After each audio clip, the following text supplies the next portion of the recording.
1922, 1928, pressed many of these Muslims, even the Chams, of these Muslim communities, to be included in the population exchange, and later some of them later on migrate to Turkey and Albania. We know that at least 5,000 Muslims, Chams, migrated to Turkey from 1913 to 1935, mostly from the towns of the area and wealthy villages.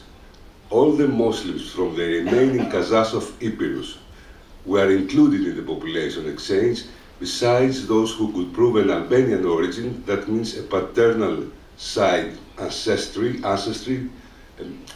or born, that means born in the territory of the Albanian state. So if my grandfather was born in today's Berat or Korçë, could be excluded from the population exchange.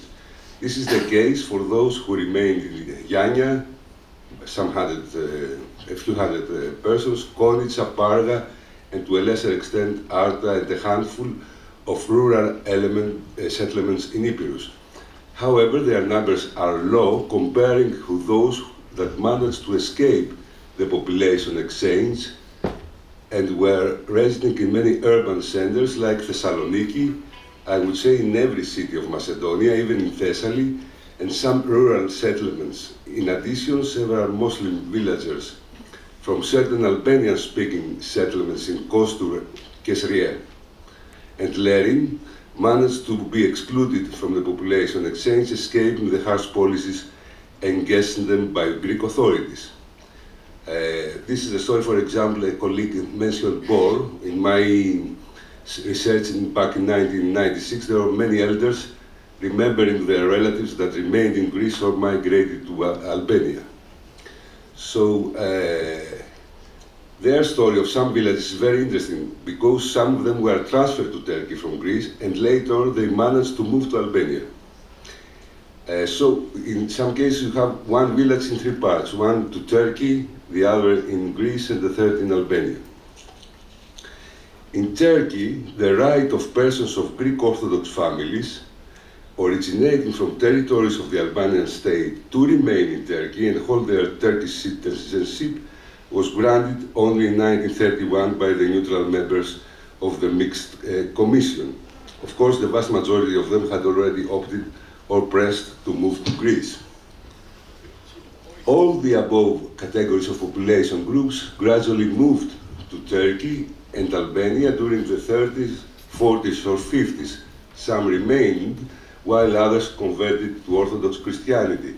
So here we can see this is Osmanli gibi. It's from left to the right. It's the Greek Minister of Foreign Affairs that sends guidelines to the army, so you can imagine the procedure, how the Lausanne Treaty, the Lausanne Agreement implemented about certain groups. And he mentions also those converted, we'll see later on, those converted to Christianity. Okay, here are some cases. I'm trying to read some of them. You can see very different cases of Muslims, like a lady, okay, I read, Dervish Abdullah from Karaferia. Fatimetul Malaki says that I have a Turkish citizenship and she holds a passport from Istanbul. These are different cases, okay? The Greek state dealing with different cases. Said Mahmoud Zelaladin is a French citizen. Ali Terzi, he's absent, we cannot find him, he's in Vodena. Hakim Bekir, we don't find him. Emrullah something, he's now in Albania, and so on.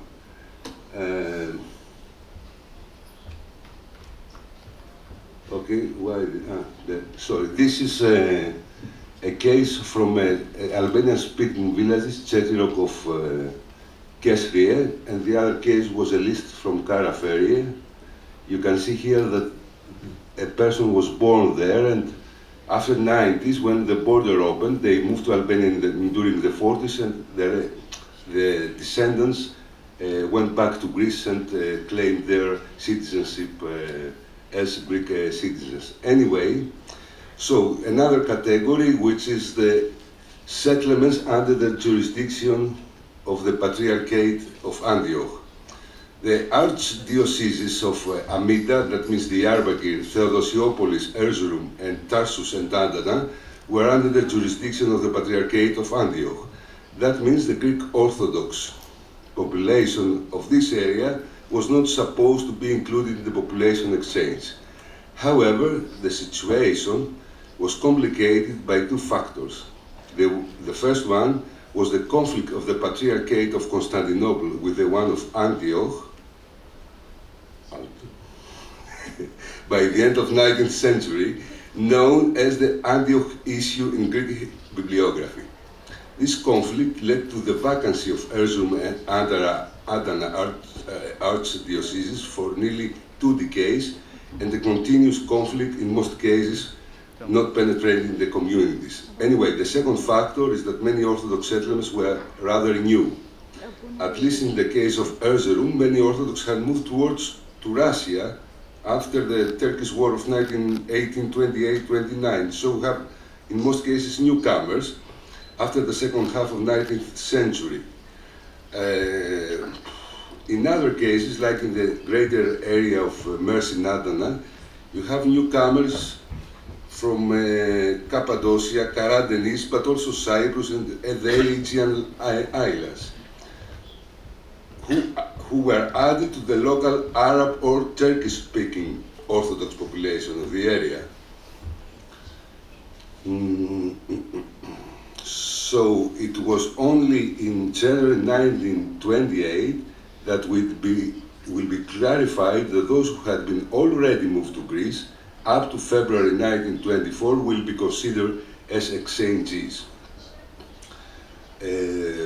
So I skip about the language. We have communities with many Orthodox communities who are speaking Armenian, the famous Haigorum, Kurdish, Arabic, all of them moved to Greece. So you can find even today in Greece persons speaking Kurdish from the Diyarbakir area, Orthodox, and or Arabic in the case of Tarsus and Adana region.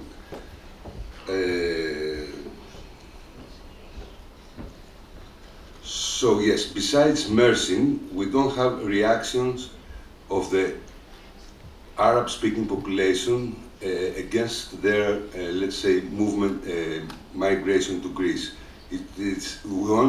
I only traced one petition from Mersin, Arab-speaking Orthodox, that we don't want to go to Greece, we are not Greeks.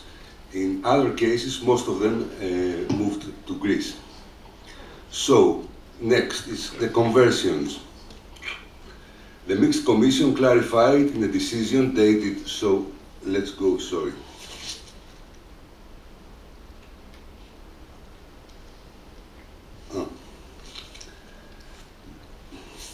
I skip that. Here are the underestimation of the population of these areas I was talking to. We know that Ottoman census underestimated the population in general. So let's go to conversions. The Mixed Commission clarified in a decision of March 1927 that those converted to Islam or Orthodox Christianity after the 1st of January 1922 will be included in the population exchange. I have to note here that besides the registration, the Mixed Commission in the above mentioned decision did not exclude the possibility, this was tricky, of proving the religious affiliation through other documents. It seems that was related with specific churches most, than the division Muslim-Christian. In any case, I have to mention here that from early 90s in Greece, a construction of thousands who remained in Turkey and converted to Islam had been found, sometimes penetrating even the academic community. Greek-speaking Muslims of Trebizond and the issue of crypto-Christianity in some Black Sea regions, which was an issue before, are used in a way to prove the existence of thousands of Greeks in modern Turkey. And this was, I could say, a policy implemented directly or indirectly by the state in the mid-90s. Of course, now there is no such policy by the state, but the construction is going on. Anyway, so coming, but the so far results of a variety of researches, I might say that we have a clear picture of what happened in Greece and Turkey concerning the conversions that happened 1, 2, 3 years or after, I mean from early 20s up to 23, 24. So we need further research only for some cities. For example, what happened in Izmir. In the case of Greece, there is a rather clear picture. One person here, one family there, some single men or women, some elders are the usual profile of those who remained.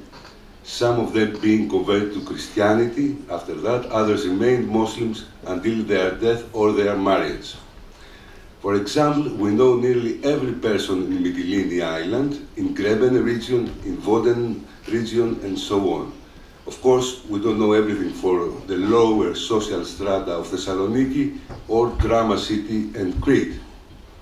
In the case of Turkey, this conversion seems to be limited mostly to the inner part of Anatolia. One observation is that they are not related with the mother tongue. For example, in Sile, in the Konya region, which was a Greek-speaking village, and we know we have a family there. In the area of Black Sea, I have the impression that most cases have been already being reported.